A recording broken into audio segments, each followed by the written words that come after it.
Assalamu alaikum wa rahmatullahi wa barakatuh.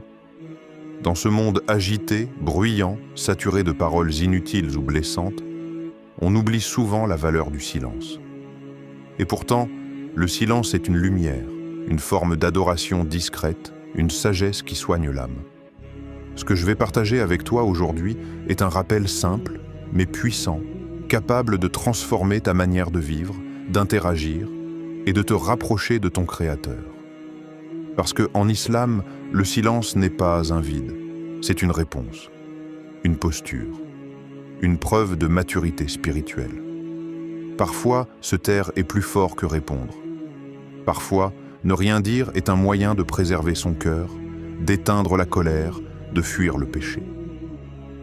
Il existe 5 situations précieuses où le silence n'est pas seulement recommandé, mais nécessaire. Dans ces moments-là, te taire ne signifie pas fuir, mais choisir consciemment d'être du côté de la paix, de la réflexion, de la foi. Alors reste avec moi jusqu'au bout, car ce rappel pourrait bien changer ton regard sur des situations que tu vis peut-être déjà au quotidien. Prêt et à écouter, sans forcément répondre? Alors commençons. Première situation, lors des disputes et des tensions.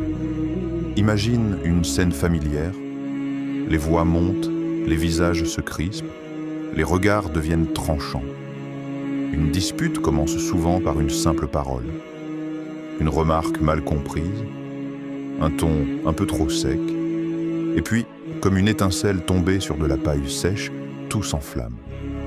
À ce moment précis, tout en toi veut répondre. Tu veux te défendre. Tu veux avoir le dernier mot. Tu veux prouver que tu as raison, que l'autre a tort, que tu n'es pas faible. Mais le croyant, lui, apprend à reconnaître ce moment. Ce moment où le silence vaut plus que 1000 arguments. Ce moment où ta langue devient ton épreuve, ou ton salut. Il ne s'agit pas ici de refouler sa colère pour l'accumuler. Il s'agit de choisir consciemment de ne pas l'alimenter. Le prophète, dont les mots étaient toujours pesés avec justesse, nous a enseigné une clé d'or. Que celui qui croit en Allah et au jour dernier dise du bien ou se taise. Parfois, le plus grand bien, c'est de ne rien dire du tout. Parce qu'en pleine dispute, la parole n'est plus guidée par la sagesse, mais par l'ego. Et l'ego, lui, ne cherche ni la paix, ni la vérité. Il cherche à dominer. Et toi, tu n'es pas un esclave de ton ego. Tu es un serviteur d'Allah. Tu es capable de rester silencieux, non pas par faiblesse, mais par force intérieure. Et cette force, elle se manifeste quand tu refuses de répondre à la colère par la colère. Dans le tumulte d'une dispute, il y a une forme de chaos. Mais dans ton silence, il peut y avoir un refuge, une clarté. Tu respires, tu écoutes, tu observes. Tu refuses de tomber dans le piège de l'impulsion. Est-ce que cela signifie que tu acceptes l'injustice? Non. Cela signifie que tu choisis de répondre avec sagesse et non avec violence. Allah, dans son infinie sagesse, nous guide avec ce verset lumineux.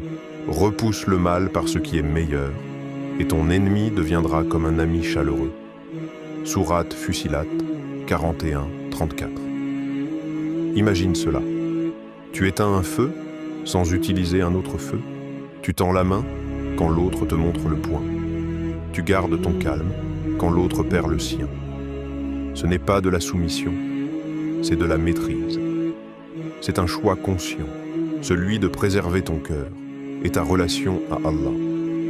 Parce que dans la dispute, ce n'est pas seulement contre l'autre que tu luttes, c'est contre toi-même, ton impatience, ton orgueil, ton envie de dominer, et quand tu choisis le silence, tu gagnes cette bataille invisible. Certains diront, mais si je me tais, je perds, je laisse l'autre gagner. Mais en réalité, tu gagnes bien plus. Tu gagnes en paix, tu gagnes en sagesse, tu gagnes en dignité. Tu te lèves au-dessus de la provocation, tu refuses de devenir le miroir de l'agitation de l'autre. Tu choisis la lumière, là où l'ombre essaie de s'imposer. Ce genre de silence est rare. Il demande de l'entraînement, de la prière, du dhikr. Il naît chez celui qui a appris à confier sa colère à Allah et non à sa langue. Et même si ton silence n'est pas compris par l'autre, même s'il te juge, même s'il insiste, Allah, lui, connaît ton intention. Et c'est devant lui que tu veux préserver ton honneur. Certains des compagnons du prophète se taisaient des heures entières lorsqu'ils sentaient que leurs paroles risquaient de déplaire à Allah. Ils préféraient le silence à la blessure. Ils préféraient le calme à la réaction. Et toi aussi, tu peux cultiver cette force, pas à pas, situation après situation. Car au final, dans chaque dispute évitée, dans chaque mot retenu, il y a une victoire invisible mais puissante, celle de ton âme sur ton impulsion. Deuxième situation, face aux rumeurs et à la médisance. Aujourd'hui, tu n'as même plus besoin d'ouvrir la bouche pour médire. Quelques mots tapés sur un écran, une capture d'écran partagée en vitesse, une réaction, un commentaire, parfois même un simple « vu », et une vie peut basculer. Ce n'est plus la langue qui tue, ce sont les doigts. Les claviers sont devenus les épées des hypocrites, et les réseaux sociaux, les terrains fertiles de la calomnie anonyme. Mais ce que beaucoup oublient, c'est qu'en islam, il n'y a rien d'anodin dans une parole. Chaque mot est enregistré. Chaque insinuation, chaque moquerie, chaque petit « je dis ça, je dis rien », tout est écrit. Le croyant ne se cache pas derrière un écran pour faire ce qu'il ne ferait jamais en face. Le croyant sait que parler sur quelqu'un en son absence, c'est manger sa chair morte. Et Allah ne parle pas en métaphores faibles, ne médisez pas les uns des autres. Aimeriez-vous manger la chair de votre frère mort? Non, vous en auriez horreur. Sourate Al-Hujurat 49-12. Tu vois l'image? Manger de la chair d'un frère mort. C'est brutal, c'est répugnant. Et pourtant, c'est exactement ce que tu fais quand tu répètes une rumeur, même en disant « je ne fais que transmettre ». On m'a dit « je ne sais pas si c'est vrai ». Tu sais ce qu'on raconte sur lui? Le problème n'est pas de savoir si c'est vrai. Le problème, c'est que ce n'est pas ton affaire, et que ton silence vaut mieux que ton opinion. Parce que chaque mot prononcé sans justice revient vers toi. Chaque calomnie que tu relais devient un fardeau pour ton âme. Et chaque réputation que tu abîmes brise un bout de ton propre honneur. Ce que beaucoup ne réalisent pas, c'est que la médisance n'a pas besoin d'être méchante pour être grave. Elle peut être enrobée d'humour, d'ironie, de pitié même. Mais si ce que tu dis n'aurait pas été accepté en face, alors tu viens de salir ta langue. Et combien de discussions entre amis deviennent des séances de démolition? On rit, on juge, on se moque. Et on pense qu'Allah n'écoute pas, parce qu'on est entre nous. Mais les anges n'ont pas de bouton pause. Ils écrivent, silencieusement, fidèlement. Et toi, pendant ce temps-là, tu offres tes bonnes actions à celui que tu critiques. Tu l'insultes, mais tu le payes avec tes hasanas. Imagine, tu pries, tu jeûnes, tu fais des invocations. Et au jour du jugement, tu arrives avec des montagnes de bonnes actions. Mais Allah prend de ton solde et en donne à ceux dont tu as sali l'honneur. Et si ton compte se vide avant qu'ils soient tous remboursés, leurs péchés tombent sur toi. C'est ça, la médisance. C'est une transaction injuste où tu perds à tous les coups. Alors parfois, il vaut mieux rester muet que juste. Il vaut mieux être soupçonné de cacher quelque chose que de dévoiler ce qui ne nous regarde pas. Il vaut mieux se retirer d'une conversation que d'en ressortir plus pauvre qu'on y est entré. Et ce silence-là, il n'est pas de la lâcheté. Il est une forme de pudeur du cœur. Il est une preuve de foi. Parce qu'un musulman, un vrai, protège la dignité de son frère comme il protège la sienne. Et s'il entend une rumeur, il ne demande pas « qu'est-ce qu'il a fait ?» Il demande « pourquoi tu me racontes comment ça? Tu veux qu'on en parle ensemble devant lui ?» C'est ce genre de paroles-là qui honore, ce genre de silence-là qui élève. Troisième situation, dans les discussions futiles et vaines. Il y a des moments où l'on parle pour ne rien dire. Des moments où les mots remplissent l'air, mais pas les cœurs. Des phrases lancées dans le vide, des des conversations qui tournent en rond comme une mer sans fond ni rivage. On parle, on commente, on blague. On débat pendant des heures de ce qui ne changera rien, de ce qui n'apaise personne, de ce qui n'ouvre aucune porte vers Allah.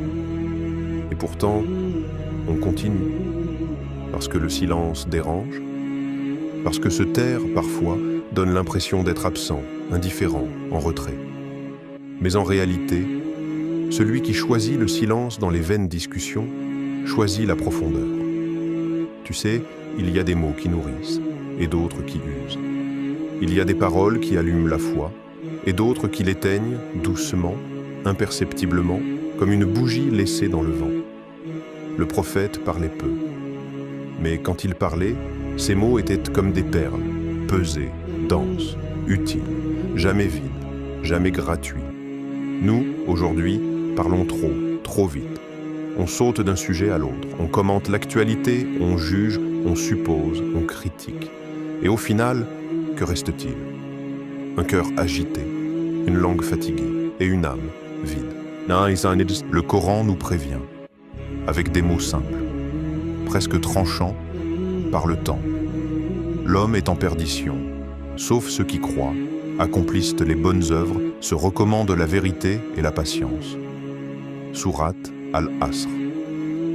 Chaque seconde est comptée. Chaque souffle est un pas vers la tombe. Et pourtant, combien d'heures passées à parler pour parler? Il ne s'agit pas de devenir silencieux comme une pierre. Il s'agit de devenir sélectif, de savoir que le silence, parfois, est plus utile que la parole. Et que dire sans but, c'est comme marcher sans direction. Ça fatigue. Et ça ne mène nulle part. Le croyant conscient, lui, se demande avant de parler, est-ce que ce que je vais dire va rapprocher quelqu'un d'Allah? Est-ce que mes mots ont un poids dans l'au-delà? Est-ce que cette discussion vaut mon temps de vie? Et si la réponse est non, il garde le silence. Pas un silence froid, pas un silence hautain, un silence habité, un silence qui dit « je protège mon cœur ». Ce genre de silence est rare, parce que tout nous pousse à occuper l'espace, à répondre, à intervenir, à rebondir. Mais celui qui choisit de ne pas participer à ce qui est vain montre une lucidité intérieure. Il voit ce que les autres ne voient plus, que le temps est sacré, que la parole est une responsabilité. On oublie que chaque conversation est un champ où l'on sème quelque chose. La question c'est, est-ce que tu sèmes de la lumière ou du vent? Combien de fois avons-nous quitté un cercle de paroles avec plus de distraction que de rappel? Combien de fois avons-nous ri, mais oublié Allah? Combien de fois avons-nous rempli nos heures de phrases, alors que nos cœurs, eux, restaient affamés? Il y a des silences qui guérissent, des silences qui recentrent, des silences qui élèvent, et parfois, ne pas parler est une forme de dhikr. C'est préserver l'espace pour l'essentiel. C'est faire de la place en soi pour écouter, pour ressentir, pour revenir. Celui qui apprend à se taire dans les discussions futiles n'est pas moins sociable, il est plus aligné. Il sait que ses mots ont un prix et que son temps est un bien qu'il ne peut gaspiller dans le vide. Quatrième situation, lorsqu'on est insulté ou provoqué, il y a des regards qui coupent comme des lames, des mots qui piquent, des provocations bien calculées. Parfois, ce n'est pas une dispute ouverte, non. C'est plus subtil, plus perfide. Une moquerie, une pique lâchée au passage, une phrase qui vise ton cœur sans même élever la voix. Et tout en toi veut réagir. Tu sens la chaleur monter, ton visage se tend, ton orgueil s'agite. Tu veux rendre coup pour coup, tu veux rétablir ton honneur, tu veux prouver que tu n'es pas faible. Mais justement, le croyant ne confond pas réaction et puissance.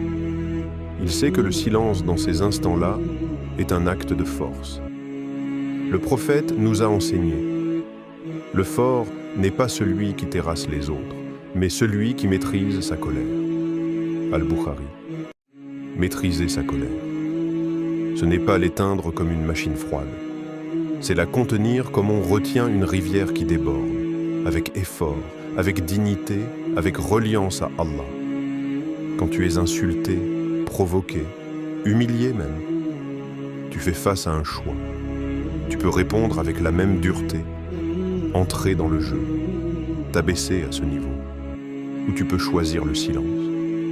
Non pas le silence du lâche, mais celui du sage, du patient, du serviteur qui ne veut pas salir sa langue pour protéger son ego.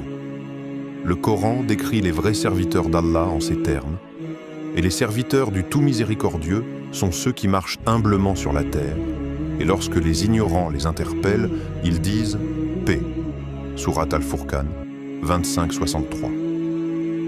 Ils ne répondent pas par l'arrogance. Ils ne se laissent pas aspirer dans le bas niveau des ignorants. Ils disent « paix » et avancent, calmes, détachés, intacts. C'est ça, la grandeur. Ce n'est pas de gagner un duel verbal. Ce n'est pas d'avoir le dernier mot. C'est de ne pas laisser l'autre voler ta paix. Parce qu'au fond, chaque insulte est un test. Chaque provocation est une invitation à descendre. Et chaque fois que tu te retiens, que tu respires, que tu choisis de te taire, tu gagnes.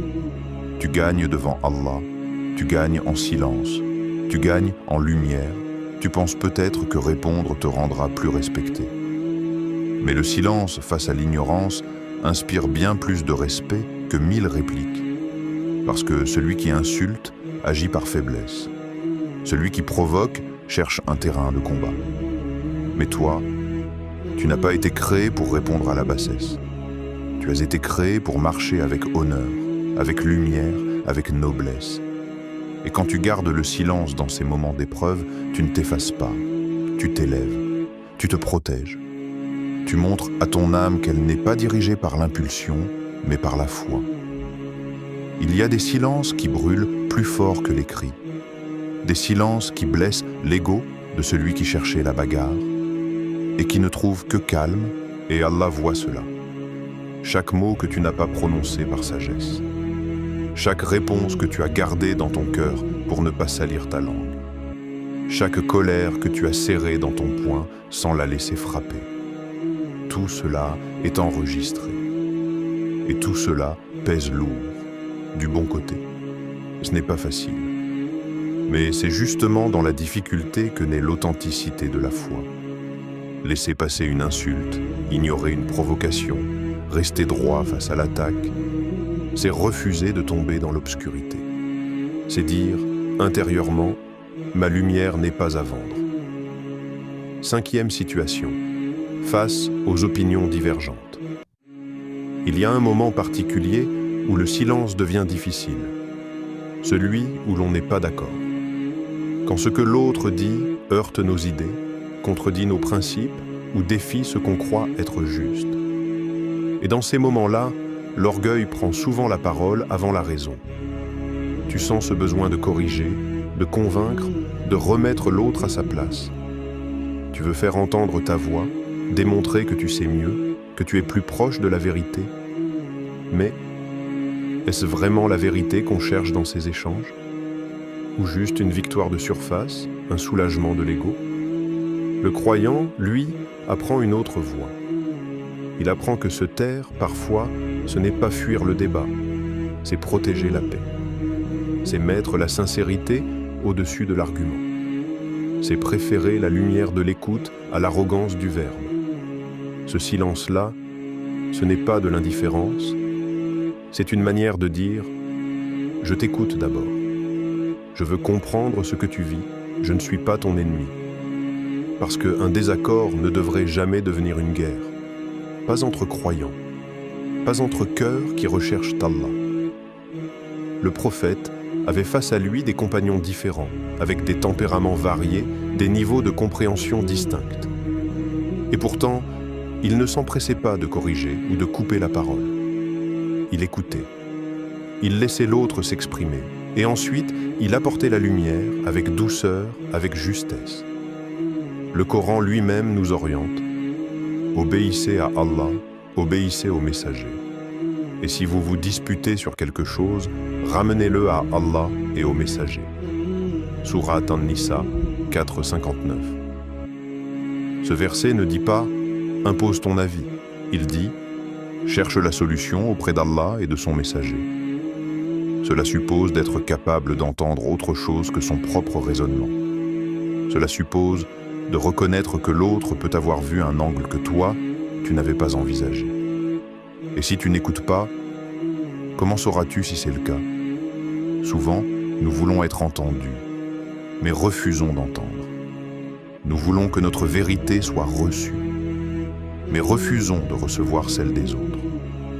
Or, l'écoute est une forme de rama. C'est un acte de miséricorde silencieuse. C'est dire à l'autre, tu comptes. Même si je ne suis pas d'accord, ta voix mérite d'être entendue. Et ce respect-là, parfois, transforme plus qu'un long discours.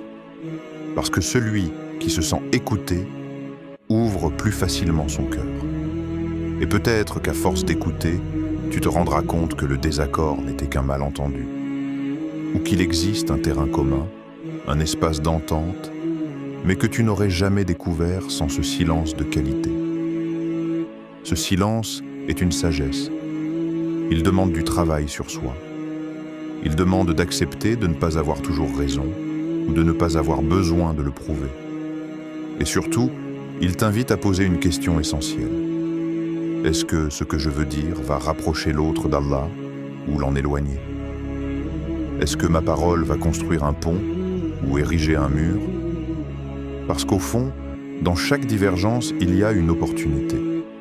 Pas seulement d'expliquer, mais de refléter l'adab, de montrer l'exemple que tu aurais aimé recevoir, de faire de ton calme un rappel, de faire de ton silence une lumière. On n'a pas toujours besoin de gagner un débat pour faire du bien. Parfois, ton écoute sincère changera plus de choses que ta logique la plus solide. Alors, la prochaine fois que tu seras face à une opinion différente, rappelle-toi que ta voix n'est pas toujours ce qu'il y a de plus précieux. Parfois, ton silence a bien plus de poids que tous les arguments réunis. Mon frère, ma sœur. Dans un monde où tout le monde parle, crie, commente, juge, choisir le silence est devenu un acte de résistance spirituelle. Mais attention, je ne parle pas ici d'un silence vide ou fuyant. Je parle de ce silence habité, de ce silence conscient que l'on choisit avec foi. Ce silence qui protège ton cœur, qui soigne ton âme, qui évite 1000 regrets. Ce silence qui vaut parfois plus que 1000 mots. Le silence, en islam, ce n'est pas une absence. C'est une présence différente. C'est une manière de dire « Je choisis la paix intérieure au lieu du conflit ». Et Allah voit cela. Chaque mot que tu n'as pas prononcé par sagesse. Chaque réponse que tu as gardée dans ton cœur pour ne pas salir ta langue. Chaque colère que tu as serrée dans ton poing sans la laisser frapper. Tout cela est enregistré. Et tout cela pèse lourd, du bon côté. Ce n'est pas facile. Mais c'est justement dans la difficulté que naît l'authenticité de la foi. Laisser passer une insulte, ignorer une provocation, rester droit face à l'attaque, c'est refuser de tomber dans l'obscurité. C'est dire, intérieurement, ma lumière n'est pas à vendre. 5e situation, face aux opinions divergentes. Il y a un moment particulier où le silence devient difficile, celui où l'on n'est pas d'accord. Quand ce que l'autre dit heurte nos idées, contredit nos principes ou défie ce qu'on croit être juste. Et dans ces moments-là, l'orgueil prend souvent la parole avant la raison. Tu sens ce besoin de corriger, de convaincre, de remettre l'autre à sa place. Tu veux faire entendre ta voix, démontrer que tu sais mieux, que tu es plus proche de la vérité. Mais est-ce vraiment la vérité qu'on cherche dans ces échanges? Ou juste une victoire de surface, un soulagement de l'ego? Le croyant, lui, apprend une autre voie. Il apprend que se taire, parfois, ce n'est pas fuir le débat, c'est protéger la paix. C'est mettre la sincérité au-dessus de l'argument. C'est préférer la lumière de l'écoute à l'arrogance du verbe. Ce silence-là, ce n'est pas de l'indifférence, c'est une manière de dire « Je t'écoute d'abord. Je veux comprendre ce que tu vis, je ne suis pas ton ennemi. » Parce qu'un désaccord ne devrait jamais devenir une guerre. Pas entre croyants, pas entre cœurs qui recherchent Allah. Le prophète avait face à lui des compagnons différents, avec des tempéraments variés, des niveaux de compréhension distincts. Et pourtant, il ne s'empressait pas de corriger ou de couper la parole. Il écoutait. Il laissait l'autre s'exprimer, et ensuite, il apportait la lumière avec douceur, avec justesse. Le Coran lui-même nous oriente. Obéissez à Allah, obéissez au messager. Et si vous vous disputez sur quelque chose, ramenez-le à Allah et au messager. Sourate An-Nisa 4,59. Ce verset ne dit pas « impose ton avis », il dit « cherche la solution auprès d'Allah et de son messager ». Cela suppose d'être capable d'entendre autre chose que son propre raisonnement. Cela suppose de reconnaître que l'autre peut avoir vu un angle que toi, tu n'avais pas envisagé. Et si tu n'écoutes pas, comment sauras-tu si c'est le cas? Souvent, nous voulons être entendus, mais refusons d'entendre. Nous voulons que notre vérité soit reçue, mais refusons de recevoir celle des autres. Or, l'écoute est une forme de rahma. C'est un acte de miséricorde silencieuse. C'est dire à l'autre « tu comptes ». Même si je ne suis pas d'accord, ta voix mérite d'être entendue. Et ce respect-là, parfois, transforme plus qu'un long discours. Parce que celui qui se sent écouté ouvre plus facilement son cœur. Et peut-être qu'à force d'écouter, tu te rendras compte que le désaccord n'était qu'un malentendu, ou qu'il existe un terrain commun, un espace d'entente, mais que tu n'aurais jamais découvert sans ce silence de qualité. Ce silence est une sagesse. Il demande du travail sur soi. Il demande d'accepter de ne pas avoir toujours raison ou de ne pas avoir besoin de le prouver. Et surtout, il t'invite à poser une question essentielle. Est-ce que ce que je veux dire va rapprocher l'autre d'Allah ou l'en éloigner? Est-ce que ma parole va construire un pont ou ériger un mur? Parce qu'au fond, dans chaque divergence, il y a une opportunité. Pas seulement d'expliquer, mais de refléter l'adab, de montrer l'exemple que tu aurais aimé recevoir, de faire de ton calme un rappel, de faire de ton silence une lumière. On n'a pas toujours besoin de gagner un débat pour faire du bien. Parfois, ton écoute sincère changera plus de choses que ta logique la plus solide. Alors, la prochaine fois que tu seras face à une opinion différente, rappelle-toi que ta voix n'est pas toujours ce qu'il y a de plus précieux. Parfois, ton silence a bien plus de poids que tous les arguments réunis. Mon frère, ma sœur. Dans un monde où tout le monde parle, crie, commente, juge, choisir le silence est devenu un acte de résistance spirituelle. Mais attention, je ne parle pas ici d'un silence vide ou fuyant. Je parle de ce silence habité, de ce silence conscient que l'on choisit avec foi, ce silence qui protège ton cœur, qui soigne ton âme, qui évite 1000 regrets, ce silence qui vaut parfois plus que 1000 mots. Le silence, en islam, ce n'est pas une absence, c'est une présence différente. C'est une manière de dire « je choisis la paix intérieure au lieu du conflit ». Je choisis la sagesse au lieu de la réaction impulsive. Je choisis la lumière au lieu de l'ombre. Le prophète nous a enseigné par l'exemple. Il se taisait quand les autres s'emportaient. Il écoutait plus qu'il ne parlait. Et quand il parlait, chaque mot était une source de lumière. Alors, toi aussi, apprends à goûter à ce silence sacré. Un silence qui purifie. Un silence qui rapproche d'Allah. Un silence qui dit « Je n'ai pas besoin d'avoir raison. Je veux juste rester droit. » Que ton silence devienne un rappel pour ceux qui t'entourent. Qu'il soit une sagesse qui te garde des fautes. Et qu'il soit, pour ton âme, un moyen de s'élever doucement vers ton Seigneur. Et maintenant, j'aimerais t'inviter à faire un petit pas. Pas vers moi, mais vers cette route de l'Iman qu'on construit ensemble. Abonne-toi si ce rappel t'a touché. Dis-moi en commentaire, quelle des 5 situations t'a le plus parlé? Et partage cette vidéo à quelqu'un que tu aimes. Quelqu'un qui mérite ce rappel. Tu ne sais jamais. Peut-être que ce silence que tu lui offres aujourd'hui deviendra la voix qui le réveille demain. Qu'Allah t'accorde une langue de vérité et un cœur apaisé par le silence du bien. Amin.